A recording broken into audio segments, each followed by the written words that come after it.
All right, good morning. Good morning. How is everybody today? It's Thursday, but it's like it's Friday. It's for the long weekend. You ready? You ready? Ready?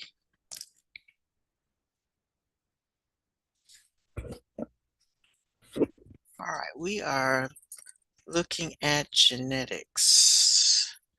We started at the last class. Folks still coming in. It's doing that duplicating thing again where you're in. Like I got you on my in list like 3 times, some of you. I don't know why it keeps doing that.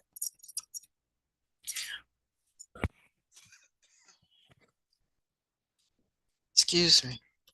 There's only 10 of you in the class, but I've got 13 people logged in. Hmm. So strange, so strange. Okay. So if you would look at your Canvas,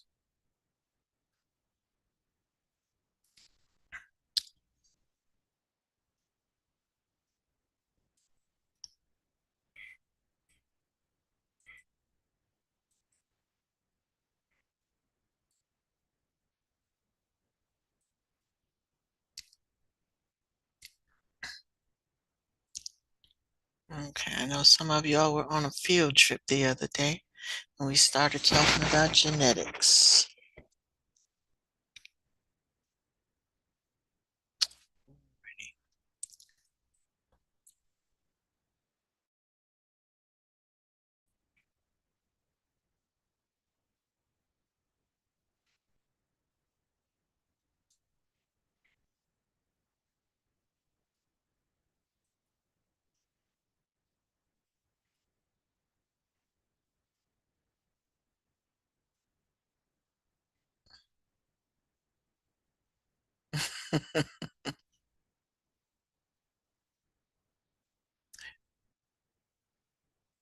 Okay.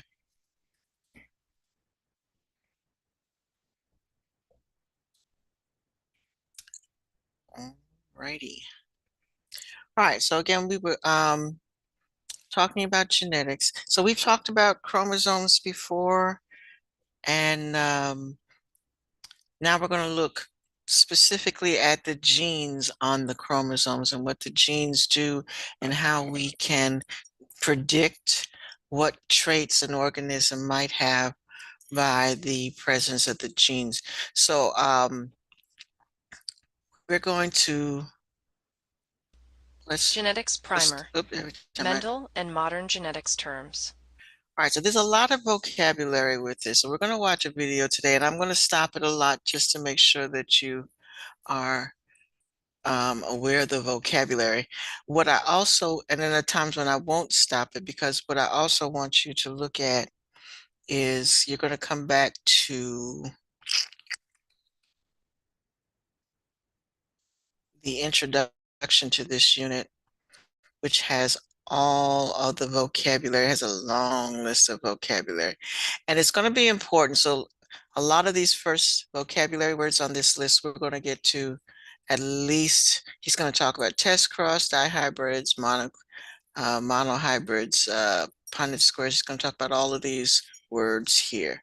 So it's going to be important that you get an understanding, be able to wrap your head around the meanings of these words, because the types of problems that you're going to get with this activity or with this unit are word problems. So they're going to describe a situation. They're going to say you have a monohybrid, you have a um, something is heterozygous dominant, and you have to be able to draw what they ask you for because you understand the vocabulary. So I want you to spend some time over the weekend looking at these vocabulary words. All right, so again, we're we're gonna watch a little video that discusses what traits are. And traits are going to be identified as the things on the chromosomes, and we call them genes. So there's a lot of things have double names. When we talk about a trait, we're talking about a particular gene. Okay, so we're going to be going through that. We're going to talk about Mendel, who is the father of genetics. I'm going to come back and start this again. Genetics primer.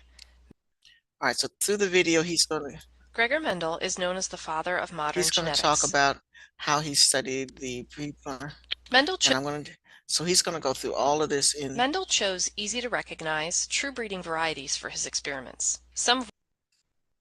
And I'm clicking fast because Mendel examined genetics in peas over generations and kept detailed records. And he's going to explain what each of these generations are called. Let's take a closer look at this same experiment. Okay. Mendel published a paper in 1865 with these three conclusions to his research: the principle of dominance and recessiveness, the principle of segregation, and the principle of independent assortment. The principle of dominance and recessiveness. All right, so he's going to go through all Modern genetics primer. Right. Since the days of Mendel, a number of discoveries have been made that help us better explain what Mendel was witnessing in his experiments. Namely, we now know what DNA is. We know how meiosis works.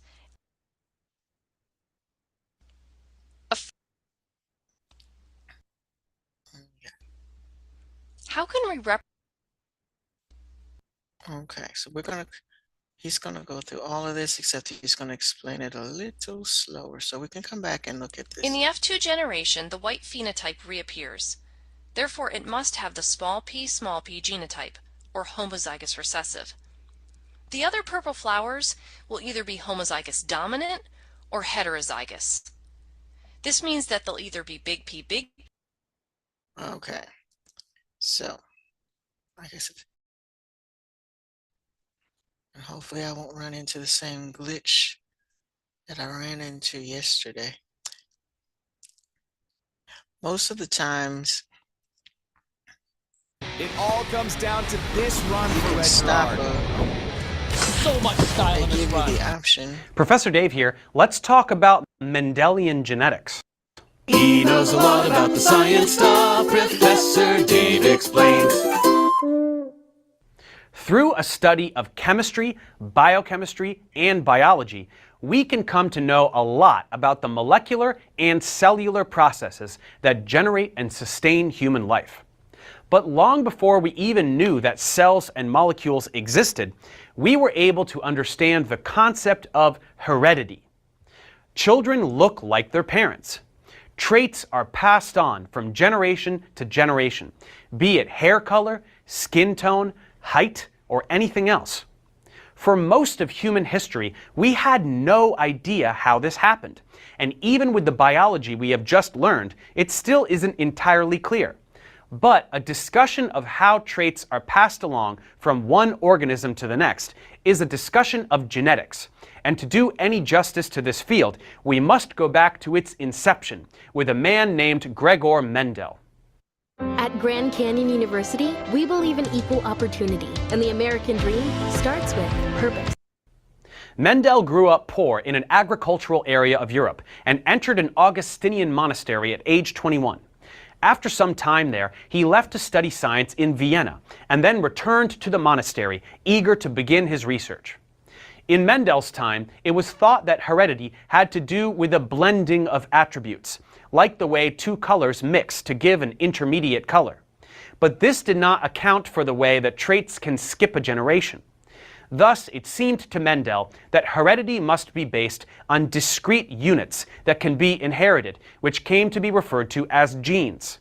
In the gene theory, each parent has a set of genes, and these are retained intact in the offspring.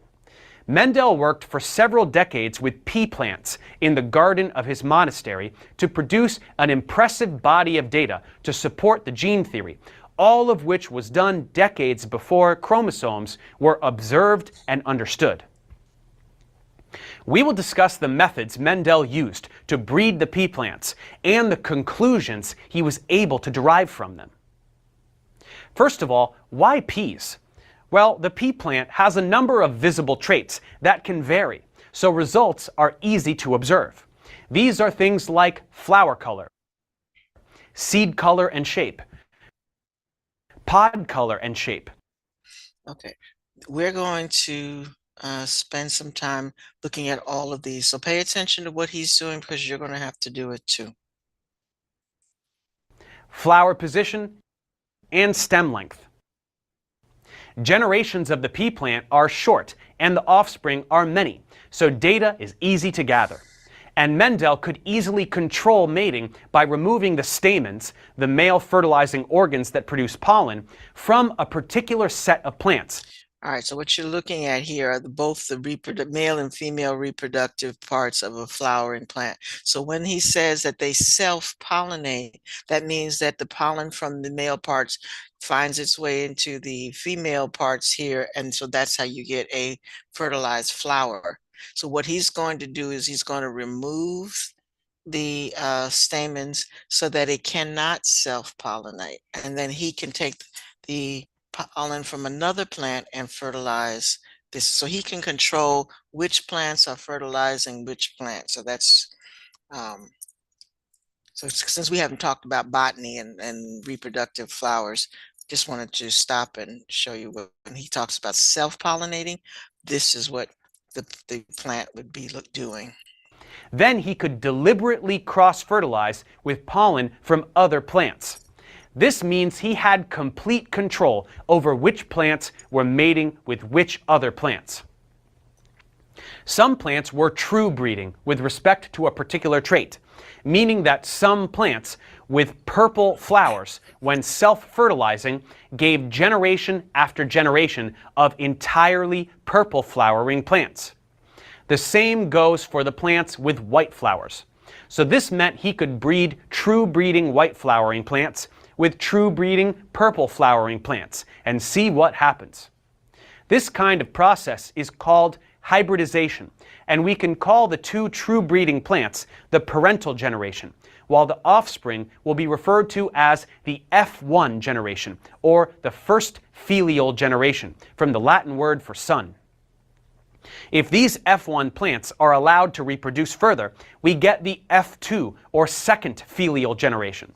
Mendel did experiment after experiment with different kinds of pea plants, following the traits expressed, or phenotypes, up to the F2 generation. From this mountain of data, he developed two fundamental laws of genetics. These are the law of segregation and the law of independent assortment. To see how these laws were derived, let's examine one of his experiments.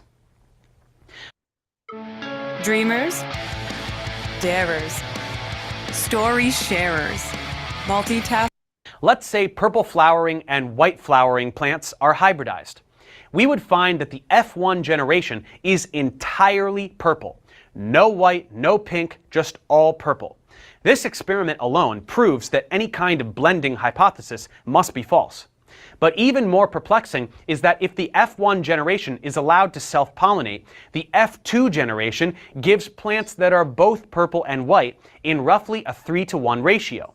This strongly supports what we now refer to as the gene theory, because it means that somewhere in the F1 plants there must have been some kind of information pertaining to white flowers that was not lost and was expressed later with the F2 plants.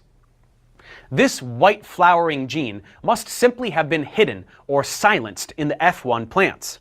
We can therefore refer to purple flowers as the dominant trait and white flowers as the recessive trait. All right, so again, I said I was going to stop when he introduced vocabulary. You need to understand dominance and recessiveness. You need to understand the parent generation, the F1 generation, or first filial generation, are the offsprings of the parents, and then the offsprings of the first generation will give you the F2 generation. Okay, you're gonna and then you just need to memorize this part over here too. The first generation, when you have two different 100% dominant mating with 100% recessive, the first generation is going to be 100% of whatever trait is dominant. However, they're not pure. Okay, you're going to find out as he goes along to figure out how we get a white one from this generation that looks all purple. But you'll get all the generation will be purple. When you get to the second generation, you're going to have a ratio of 3 to 1. So this is something, again, you memorize. You just know that if it's the second generation and you have hybrids mating, it's going to be a ratio of 3 to 1. So we get practice. You're going to get practice doing this, but I just wanted to point that out. This combination of dominant and recessive traits was observed for many other aspects of the plant, and precisely the same 3-to-1 ratio was observed when examining the phenotypes in the F2 generation for smooth versus wrinkled seeds, yellow versus green seeds, green versus yellow pods, and so forth. The reason for this is that each trait corresponds to a particular gene, like a gene for flower color. But each gene has 2 versions, or alleles, in the genome, because the gene is found on 2 homologous chromosomes, one from each parent. These 2 alleles can be of a different genotype, meaning that the sequence of nucleotides are different, and this can lead to different phenotypes when expressed. Okay, so he's introduced 2 other words. Genotype tells you what kind of genes they have. Okay, and phenotype tells you what it looks like to the eye. What is expressed? So we talk about what is the express. So again, the word problem will be after you solve it. It's going to say, tell me what the genotype is. Tell me what the phenotype is. All right. So again, he's saying you get 1 allele from your mom and 1 allele from the father. And these 2 chromosomes have the same information on them, but they're not exactly the same. And what I mean by that, 1 allele they both have alleles for maybe eyes, ears, and hair color. Okay, but they can have different colors of eye, and hair color. Okay, but they're both going to talk about the same kinds of characteristics. That's what makes them homologous. It makes them the same, but they don't have to be identical. Okay? Like the 2 different colors that are visible on the flower. Although Mendel didn't know anything about DNA, he was still able to decipher this concept of 2 alleles per trait. True breeding plants must have identical alleles for a particular trait. But when he performed the hybridization, he realized that 1 allele was dominant, in that it was expressed while the other was recessive and stayed dormant. In this case, when purple and white are hybridized, the F1 generation is all purple, so purple must be dominant. Okay, you want to think of dominant as if you have two people standing side by side and one is taller than the other. If that shorter person stands behind the taller one, you can't see them, but they're still standing there. Okay, so the one in front is considered to be dominant, but they're still the shorter person hasn't gone anywhere, so they're still there, but you can't see them. The same thing with dominant and recessive. If it's a dominant trait, it will mask or cover up the expression of the recessive trait.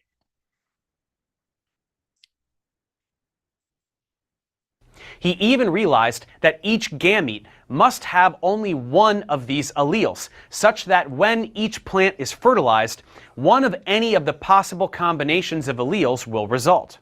This is the law of segregation. Dreamers, darers, story sharers. We now understand this is true because we have learned about meiosis and the haploid daughter cells that result. In this way, Mendel was able to explain the phenotypes in the F2 generation by rationalizing that true breeding purples have 2 purple alleles and true breeding whites have 2 white alleles. So when the sperm from one fertilizes the egg from the other, all of the resulting plants in the F1 generation must have 1 of each allele. Because purple is dominant, they are all purple. But when the F1 generation produces its own gametes, some will be purple and some will be white. So when they self-fertilize, there are 4 possible combinations, and those are purple and purple, purple and white, white and purple, or white and white. Since purple is present in 3 of those, that explains the 3-to-1 ratio, given that only a plant with 2 recessive white alleles will appear white. This kind of logic can be displayed using Punnett squares. For these, we make a grid, and along the top boxes, we place the alleles for one plant. If we are allowing the F1 generation to reproduce, all of those have one purple allele, which we can symbolize with a capital P, since we capitalize the dominant allele, and the white allele will be a lowercase p, as it is recessive. The other plant will have its alleles to the left of the boxes. Then we just All right, now this is a rule. So you're going to follow this rule, and you got to pay attention because you have a worksheet today and you're going to have to do this.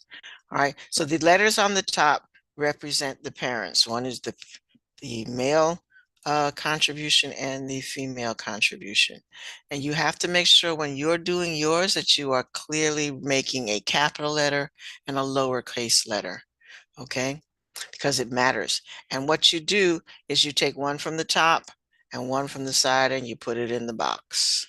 Then you take the one from this top and one from this side and you put that in this box. Okay, and it always has 4 boxes, and the 4 boxes represent, when we did meiosis, we said there were a possibility of creating 4 cells. So you ended up with 4 new cells instead of 2 the way you did in mitosis. So these boxes represent those possibilities. Okay, and these up here represent the egg and the sperm. And so what the possible combinations that can occur when they unite. All right. Populate the boxes to form all the possible pairing combinations. Dominant alleles are listed first, and there is the distribution just as we described before, with a 3-to-1 ratio of purple to white in the F2 generation. When an organism has identical alleles for a particular gene, it is said to be homozygous for that gene. If it has one of each allele, we call it heterozygous. As we can see, homozygous dominant and heterozygous both result in the dominant phenotype. Only homozygous recessive results in the recessive phenotype being visible in the plant. For this reason, we must understand that observing the phenotype that is visible for a particular trait in an organism does not tell us with certainty what genotype is present, as multiple genotypes result in the same phenotype. At Grand Canyon University, we believe in equal opportunity, and the American dream starts with purpose. However, we can breed this organism with another organism that has a known genotype for that trait and analyze the phenotypic distribution in the resulting generation to decipher what the unknown genotype must be.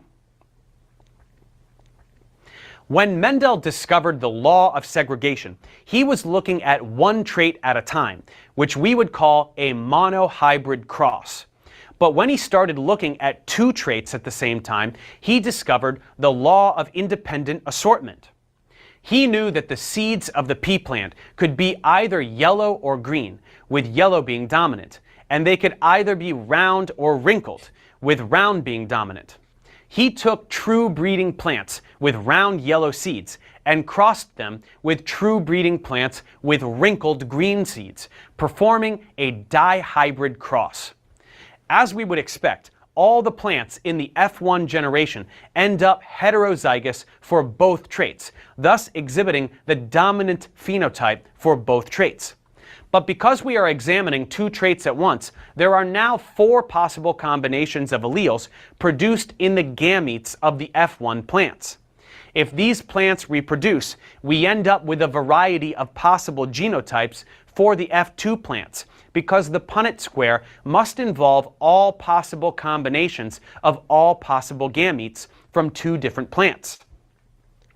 The phenotypic distribution for a dihybrid cross will always be 9:3 to 3:1, where 9 represents the proportion of the F2 generation that will exhibit the dominant phenotype for both traits. 3 represents the proportion that will show dominance for one and recessive for the other. The other 3 is for the reverse situation, and the 1 is for the ones that will be recessive for both. These results are significant because they show that each trait is determined individually. Just because the F1 generation was heterozygous, it doesn't mean that the F2 will be. The alleles for each trait separate at random during gamete formation, thus demonstrating the law of independent assortment, and also demonstrating that the combination of alleles that occur in any given organism is determined entirely by probability.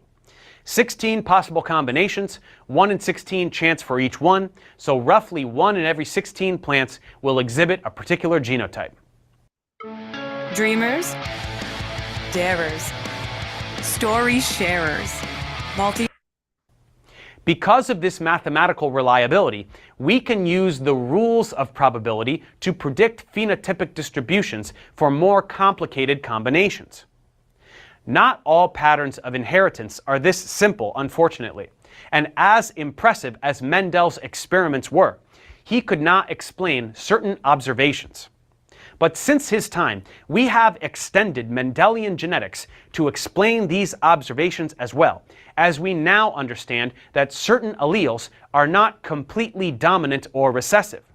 Some genes have more than 2 alleles, and a single gene can sometimes produce multiple phenotypes. For example, there are degrees of dominance. With everything so far, we have been discussing complete dominance, where the dominant allele is expressed whether the genotype is homozygous or heterozygous, and there is no difference in the resulting phenotype. But there is also incomplete dominance. When red snapdragons are crossed with white ones, the F1 generation is all pink. This is a third intermediate phenotype. But this does not mean that the red and white alleles are gone. If we look at the F2 generation, we get a 1 to 2 to 1 ratio of red to pink to white. The alleles maintain their identities. Codominance is also possible, where 2 different phenotypes are both expressed simultaneously. But this more advanced understanding of genetics requires knowledge about chromosomes that Mendel never had. So let's learn about chromosomes. Thanks for watching, guys. Subscribe to my channel for more tutorials. Support me on Patreon so I can keep making... Okay, that's a lot of advertisement. All right, so this is what I want you to do. And I'm going to do this from the module because most of you, when I say look for it on your desktop, you say, I can't find it. All right, so if we come back here to the lesson, right after the lesson is a worksheet.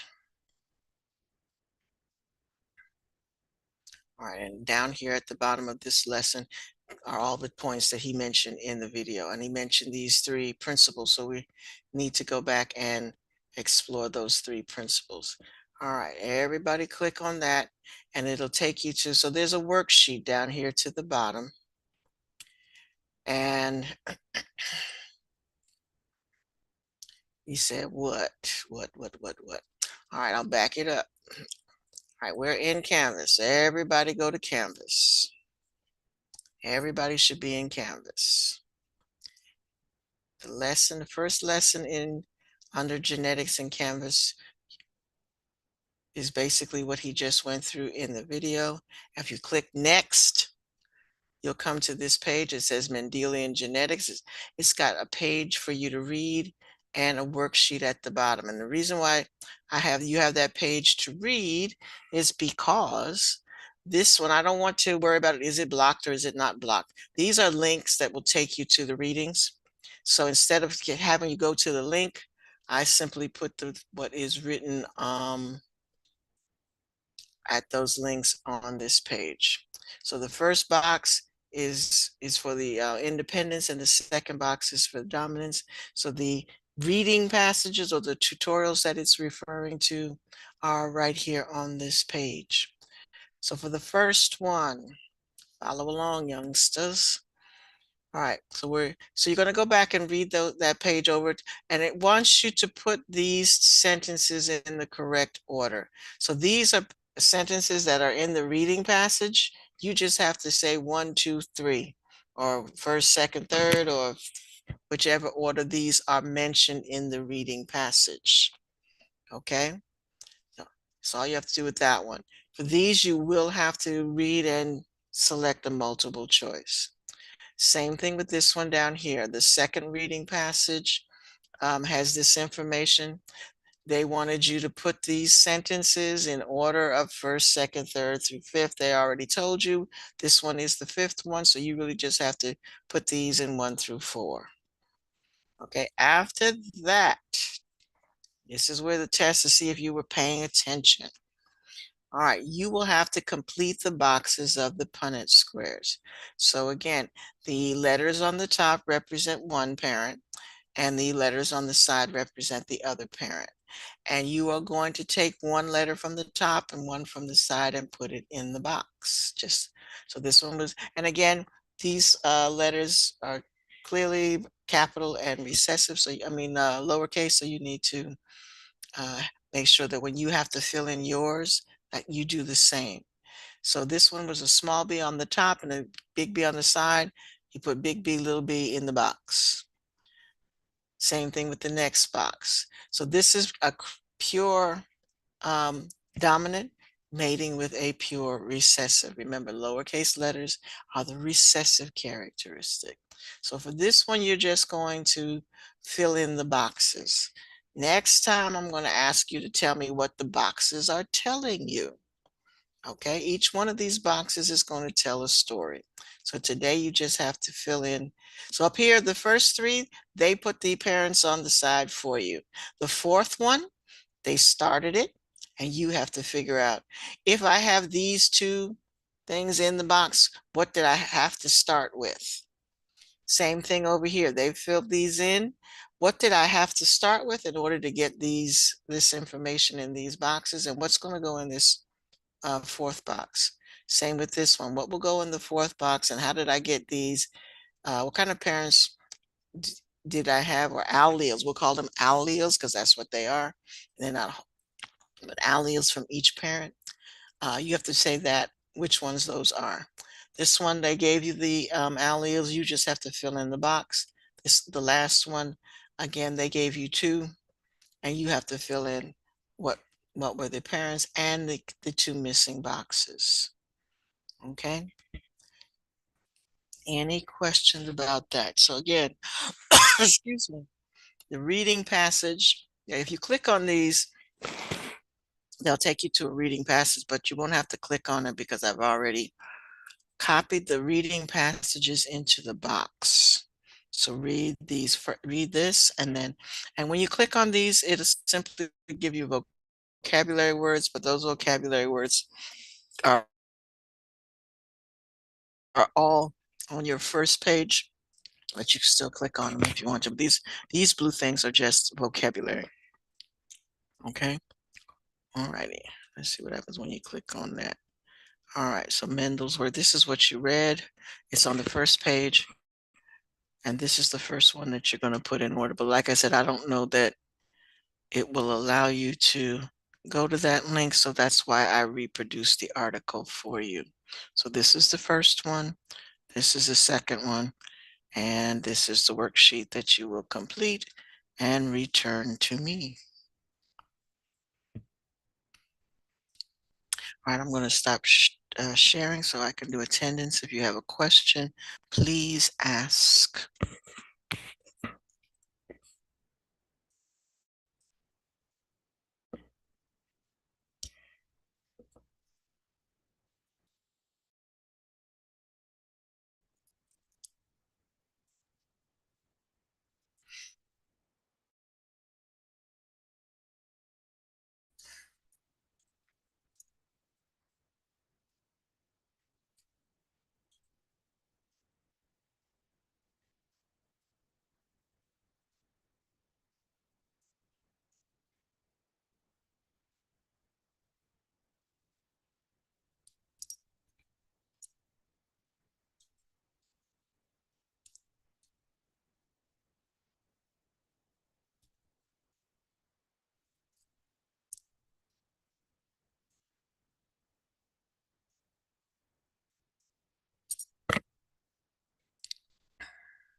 All right, everybody should be working on that worksheet.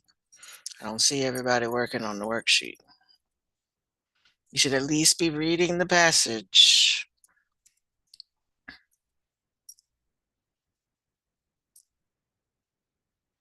Because you can't answer the first ones. You can't put them in order if you don't read them.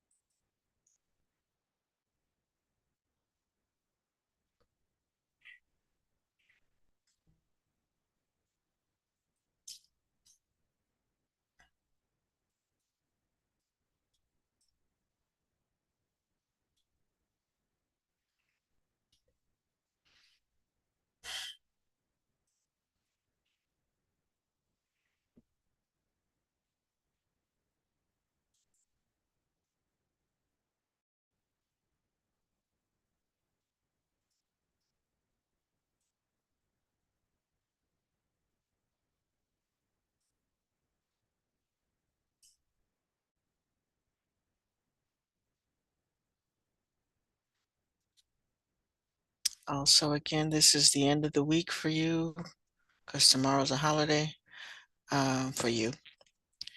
Please make sure that any zeros you have, you're doing something about them.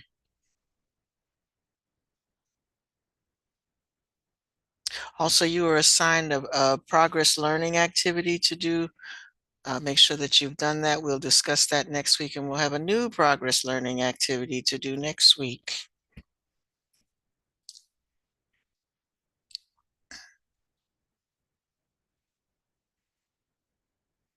Again, please use class time to do class work, and then we don't fall behind.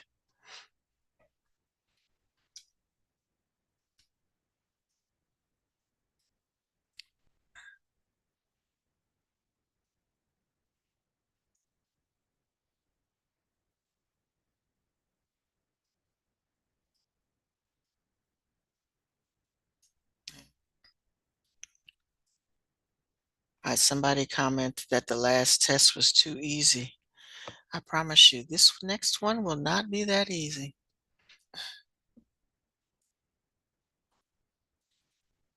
Genetics is a tough unit.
All right, everybody get how to do that first part of the worksheet.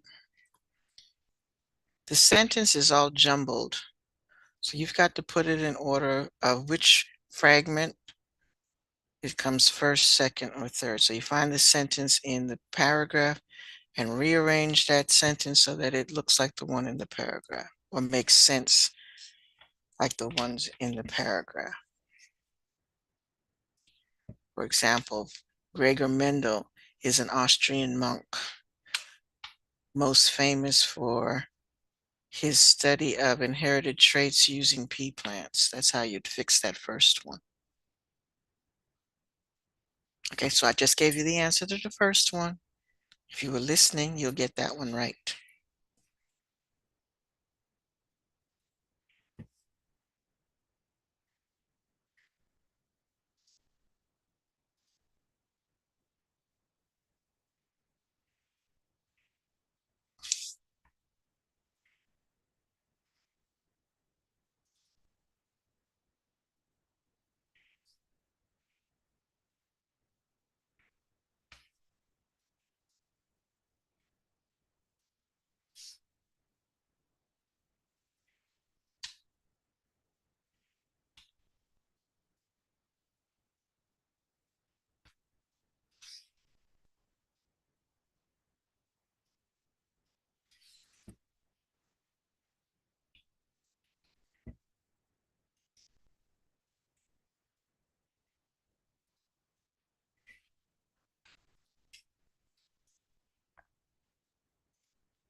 doesn't exist.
No, it's just.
Okay, folks, it's about time. It's about time.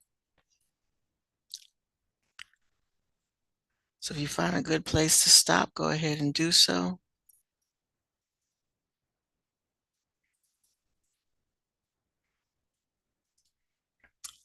And the schedule is pushed back again next week, so I will see you on Wednesday. All right, so we'll go over the answers to this. We'll go through the next progress learning as well. Okay. All right, you all have a great weekend. Enjoy the extended time off.